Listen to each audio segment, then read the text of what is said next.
حضرات گرامی قدر، آج 16 ذی الحجہ ہے اور 18 ذی الحجہ کو داماد رسول، امیر المومنین، خلیفہ صوم، پیکر حیا و یقان و ایمان حضرت سیدنا عثمان بن عفان رضی اللہ تعالیٰ عنہ کا یوم شہادت ہے، اور اللہ تبارک و تعالیٰ نے حضرت سیدنا عثمان غنی رضی اللہ تعالیٰ عنہ کو بہت سے اوصاف و کمالات سے نوازا تھا، اور اسلام کے لیے اور نبی پاک علیہ الصلوۃ والسلام کے مشن کے لیے حضرت عثمان غنی رضی اللہ تعالیٰ عنہ کی مسائی جمیلہ اور کارہائے نمایاں آب زر سے لکھے گئے ہیں اور لکھے جانے کے لائق بھی ہیں۔ اب اسی تعلق سے میں چند باتیں آپ حضرات کے گوش گزار کروں گا، اس دعا کے ساتھ کہ اللہ تبارک و تعالی حق کہنے، حق سننے اور حق کے اوپر عمل کرنے کی توفیق عطا فرمائے۔ سب سے پہلی بات یہ ہے کہ شریعت مطہرہ کے 4 اصول ہیں۔ کتنے اصول ہیں؟ بولو کتنے اصول ہیں؟ 4۔ اور پہلا اصول ہے قرآن حکیم، دوسرا اصول ہے احادیث مبارکہ، اور تیسرا اصول ہے اجماع امت، اور چوتھا اصول ہے قیاس مجتہد۔ یہ 4 اصول ہیں، انہی 4 اصول کی روشنی میں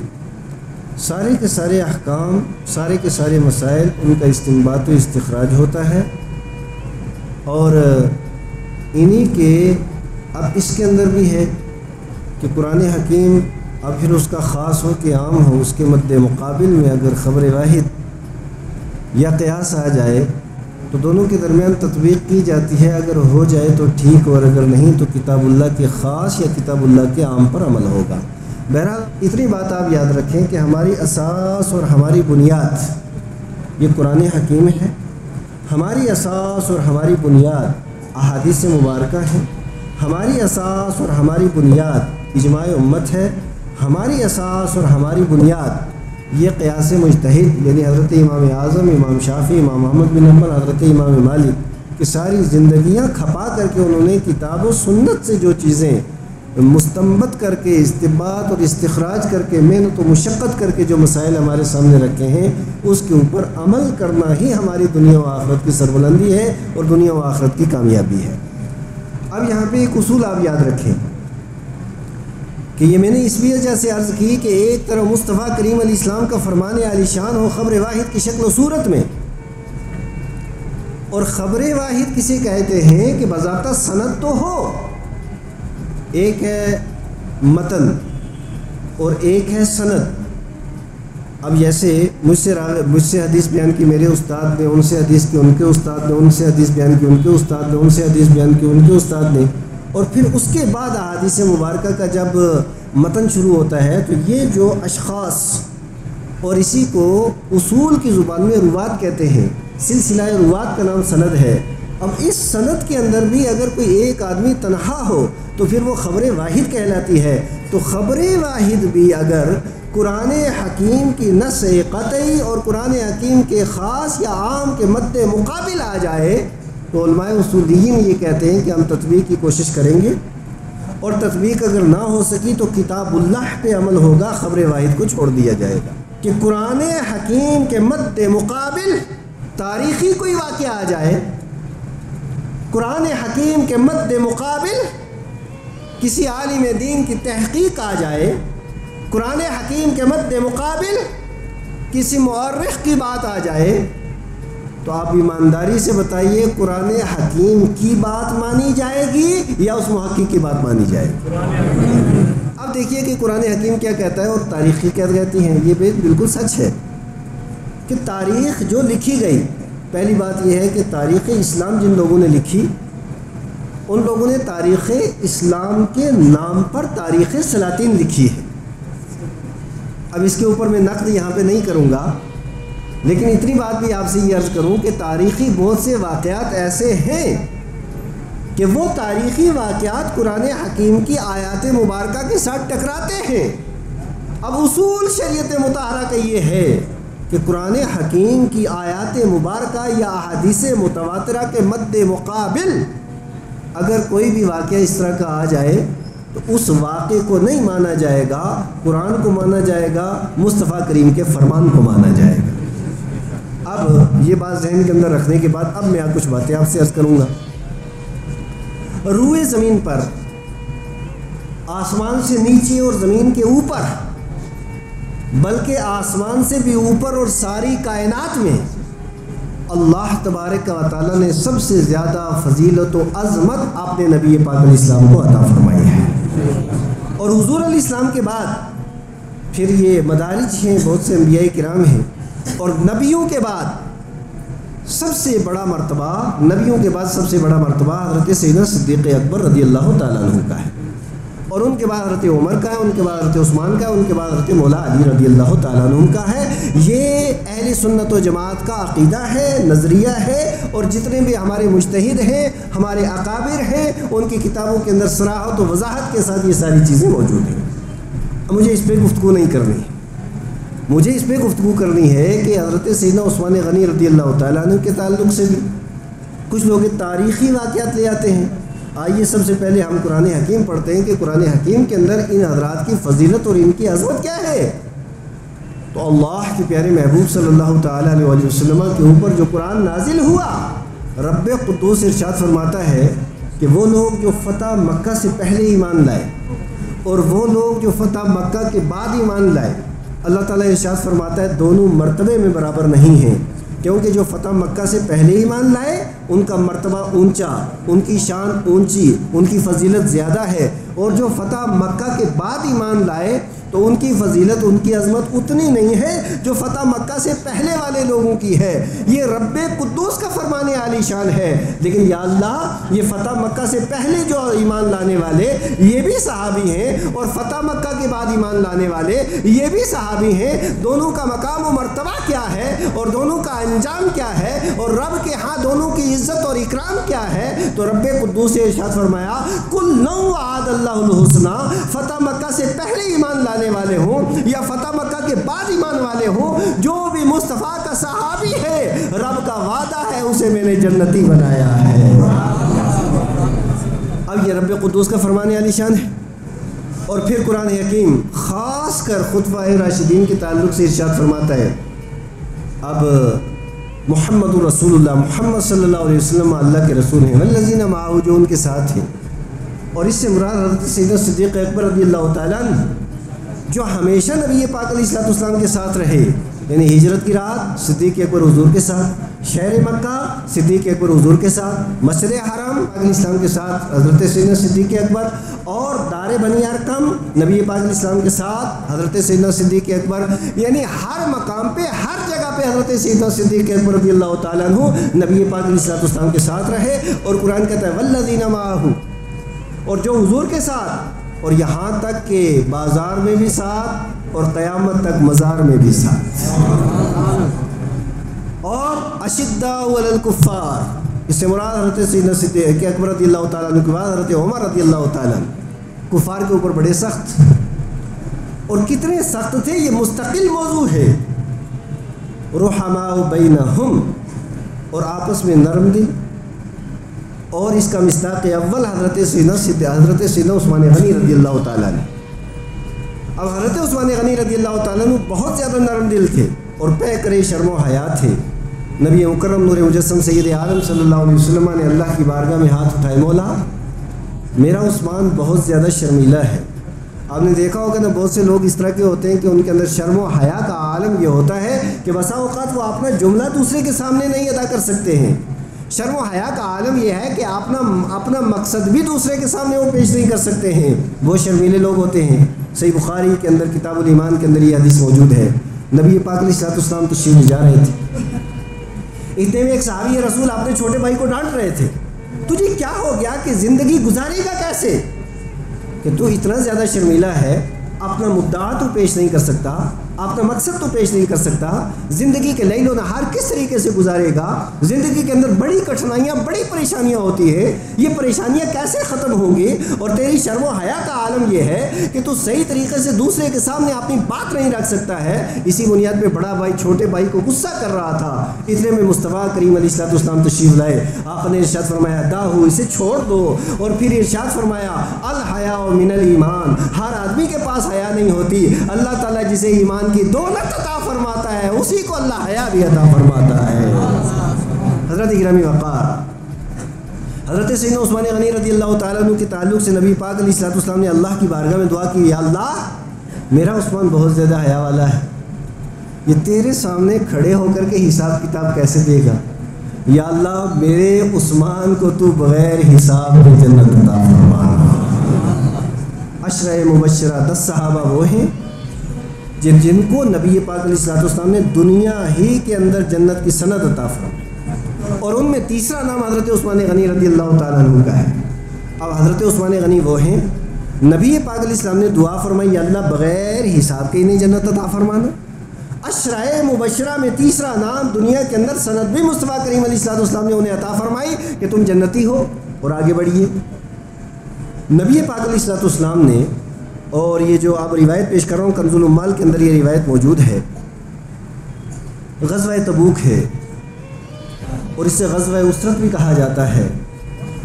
بہت زیادہ پریشانی کے عالم میں ہے، سارے کے سارے صحابہ کرام، گرمی شدت کی، حضرت عثمان غنی رضی اللہ تعالیٰ عنہ نبی پاک علیہ السلام کی بارگاہ اقدس کے اندر تشریف لائے، مسجد نبوی ہے، آقا کریم علیہ السلام منبر پہ جلوہ بار ہیں، مصطفیٰ کریم صلی اللہ تعالیٰ علیہ وسلم نے ارشاد فرمایا اللہ کی راہ میں خرچ کرو۔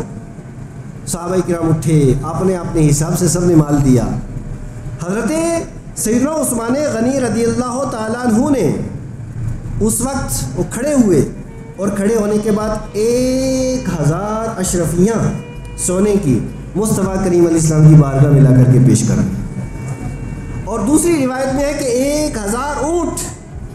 ساز و سامان کے ساتھ مصطفیٰ کریم علیہ السلام کی بارگاہ اقدس کے اندر آ کر کے پیش کر دیں۔ نبی پاک علیہ السلام خوش ہوئے، اور خوش ہونے کے بعد ارشاد فرمایا عثمان آج تو نے مجھ سے جنت خرید لی ہے۔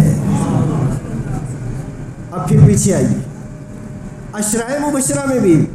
مصطفیٰ کریم علیہ السلام کی دعا میں بھی حضرت عثمان جنتی، عشرہ مبشرہ کے اندر داخل ہو کر کے بھی عثمان غنی جنتی، غزوہ تبوک کے اندر مصطفیٰ کریم علیہ السلام کی بشارت کے مطابق بھی حضرت عثمان غنی رضی اللہ تعالیٰ عنہ جنتی، اور مدینہ منورہ کے اندر آقا کریم علیہ السلام تشریف لے گئے، اور وہاں ایک ہی کنواں تھا، اور اس کنویں سے لوگ پانی لیتے تھے، اور کنواں تھا یہودی کا، اور وہ پانی اس کنویں سے دیتا اور پیسے لیتا تھا، اور وہ بیچنے کے لیے تیار نہیں تھا۔ حضرت عثمان غنی رضی اللہ تعالیٰ عنہ نے اپنی کثیر دولت دے کر کے اسے راضی کر لیا کہ یہ کنواں دے، اس نے کہا نہیں دوں گا، ایسا کر کے آدھا دے دے، ایک دن میرا ایک دن تیرا، اس اعتبار سے اس نے دے دیا۔ تو عثمان غنی رضی اللہ تعالیٰ عنہ کا جب دن ہوتا آپ ارشاد فرماتے جو بھی اللہ کی مخلوق ہے پانی لے جاؤ، اور جب اس کا دن آتا تو کنویں کی طرف آتا ہی کوئی نہیں، مجبور ہو کر کے اس نے کچھ اور پیسے لیے اور حضرت عثمان غنی رضی اللہ تعالیٰ عنہ نے خریدا، اور خریدنے کے بعد مصطفیٰ کریم علیہ السلام کی بارگاہ اقدس کے اندر حاضر ہوئے، یا رسول اللہ صلی اللہ تعالیٰ علیہ وسلم میں نے خرید لیا ہے، اور خریدنے کے بعد میں نے مسلمانوں کے اوپر اس کنویں کو وقف کر دیا ہے۔ مصطفیٰ کریم علیہ السلام نے ارشاد فرمایا عثمان تو نے مجھ سے جنت خرید لی ہے۔ یہ چوتھا موقع ہے کہ نبی پاک علیہ السلام نے حضرت عثمان غنی رضی اللہ تعالیٰ عنہ کو جنت کی بشارت عطا فرمائی ہے۔ اسی طریقے سے یہ تو میرے مطالعے کے مطابق، ورنہ بہت سے مقامات اس طرح کے ملیں گے کہ کئی مرتبہ نبی پاک علیہ السلام نے حضرت عثمان غنی رضی اللہ تعالیٰ عنہ کو جنت کی بشارت عطا فرمائی۔ اللہ کے ہاتھوں ایک روایت اور بھی سن لیجیے، آخری وقت ہے حضرت عثمان غنی رضی اللہ تعالیٰ عنہ، مدینہ منورہ کے اندر 40 دن سے حضرت عثمان غنی رضی اللہ تعالیٰ عنہ پر پانی بند ہے۔ کوئی شک نہیں کہ کربلا کے اندر اہل بیت اطہار کے اوپر یزید کی یزیدیت قیامت تک اس کا کالا کارنامہ دنیا سناتی بھی ہے، سنتی بھی ہے، سننا بھی چاہیے، سنانا بھی چاہیے، لیکن مدینہ منورہ کے اندر ایک اور مظلوم بھی ہے، جو دیار غیر کا مسافر نہیں، جو غریب الوطن نہیں، جو اپنے کاشانہ اقدس کے اوپر ہے، اور جو محکوم نہیں، حاکم ہے، خلیفۃ المومنین ہے، امیر المسلمین ہے، اور مدینہ منورہ کا وہ کنواں کہ جو آپ نے حضرت عثمان غنی رضی اللہ تعالیٰ عنہ نے خرید کر کے ساری امت کے اوپر وقف کیا تھا، اس کنویں کا پانی عثمان غنی پہ 40 دن سے بند ہے۔ 40 دن تک حضرت عثمان غنی رضی اللہ تعالیٰ عنہ نے پانی نہیں پیا۔ رات کو قرآن حکیم کی تلاوت کرتے کرتے حضرت عثمان غنی رضی اللہ تعالیٰ عنہ کی آنکھ لگ گئی۔ نبی پاک علیہ الصلوۃ والسلام کا دیدار ہوا۔ عرض کی یا رسول اللہ صلی اللہ علیہ وسلم، سخت پیاس ہے اور لوگوں نے پانی میرے اوپر بند کیا ہے۔ آقا کریم علیہ الصلوۃ والسلام نے ارشاد فرمایا، عثمان خوشخبری ہو، میں تیرے لیے جنت کے اندر پانی لے کر کے کھڑا ہوں، کل ملاقات ہوگی، میں تمہیں پانی پلاؤں گا۔ یہ 5ویں بشارت ہے مصطفیٰ کریم علیہ الصلوۃ والسلام کے حضرت عثمان غنی رضی اللہ تعالیٰ عنہ کے جنتی ہونے کی۔ میں آپ سے یہ عرض کر رہا تھا،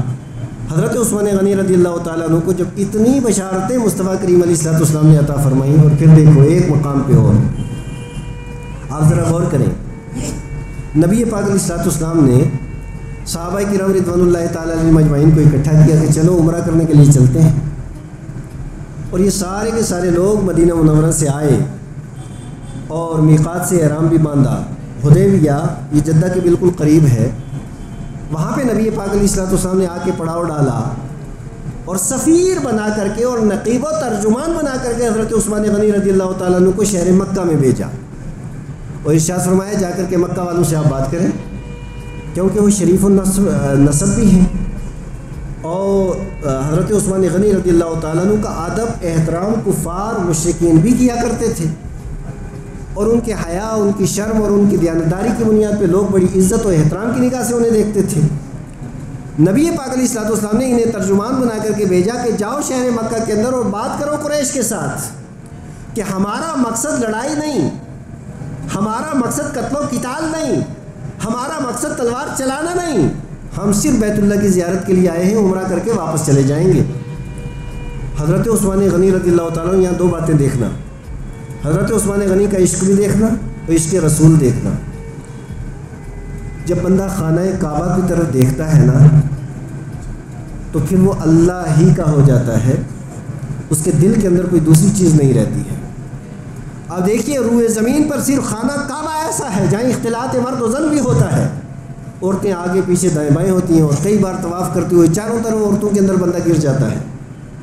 لیکن حقیقت یہ ہے کہ انسان کا ذہن اور انسان کا دل کسی طرف نہیں جاتا، جلال باری اتنا ہوتا ہے شہر مکہ کے اندر اور مسجد حرم کے اندر اور خانہ کعبہ کے دیدار کے وقت، وہ کیفیت ہوتی ہے، اور ہر بندہ چاہتا ہے کہ میں خانہ کعبہ کی زیارت کروں۔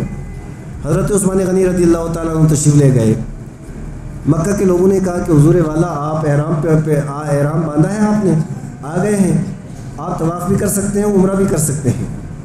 لیکن نبی پاک علیہ الصلوۃ والسلام کو اور ان کے ساتھیوں کو اس سال ہم عمرہ نہیں کرنے دیں گے، یہ ہمارا فیصلہ ہو چکا۔ اور انہوں نے اپنا نقیب و ترجمان عروہ ابن مسعود ثقفی کو بنا کر کے نبی پاک علیہ السلام کے پاس بھیج دیا۔ حضرت عثمان غنی اب دیکھیے کہ شہر مکہ ہے، عمرے کی فضیلت و عظمت ہم سے زیادہ حضرت عثمان غنی کو پتہ تھا، اس لیے کہ ہم نے علم حدیثوں سے حاصل کیا ہے، عثمان غنی نے مصطفیٰ کریم علیہ السلام سے حاصل کیا ہے، براہ راست مصطفیٰ کریم علیہ السلام کے شاگرد ہیں۔ تو جو دین کا فہم، جو دین کی سمجھ، جو تفقہ فی الدین حضرت عثمان غنی رضی اللہ تعالیٰ عنہ کے پاس تھا، وہ آج کے کسی شخص میں ہو ہی نہیں سکتا ہے، وہ شان اور وہ عظمت ان کی۔ اور عمرے کے بارے میں مصطفیٰ کریم علیہ السلام کا فرمان عالی شان ہے، ایک عمرہ اور دوسرے عمرے کے درمیان جتنے گناہ ہوتے ہیں اللہ تعالیٰ عمرے کے صدقے میں ان سارے گناہوں کو معاف فرما دیتا ہے۔ یہ روایت بھی تو حضرت عثمان غنی رضی اللہ تعالیٰ عنہ کو معلوم تھی، خانہ کعبہ کی فضیلت و عظمت بھی تو انہیں معلوم تھی، صفا و مروہ کے درمیان سعی کی فضیلت بھی تو حضرت عثمان غنی رضی اللہ تعالیٰ عنہ کو معلوم تھی، اور قریش کہہ رہے ہیں کہ آپ عمرہ کر لیجئے۔ آپ نے ارشاد فرمایا جب تک میرے نبی تشریف نہیں لائیں گے عثمان ہرگز عمرہ نہیں کرے گا۔ اور ادھر حدیبیہ کے مقام پہ یہ بات مشہور ہو گئی کہ حضرت عثمان غنی رضی اللہ تعالیٰ عنہ کو شہید کر دیا۔ درخت کے نیچے جسے بیت رضوان کہا جاتا ہے، نبی پاک علیہ السلام نے سارے صحابہ کو اکٹھا کیا اور اکٹھا کرنے کے بعد ارشاد فرمایا میرے صحابہ بیعت کرو، اب کفار سے بدلہ لینا ہے حضرت عثمان غنی رضی اللہ تعالیٰ عنہ کے خون کا۔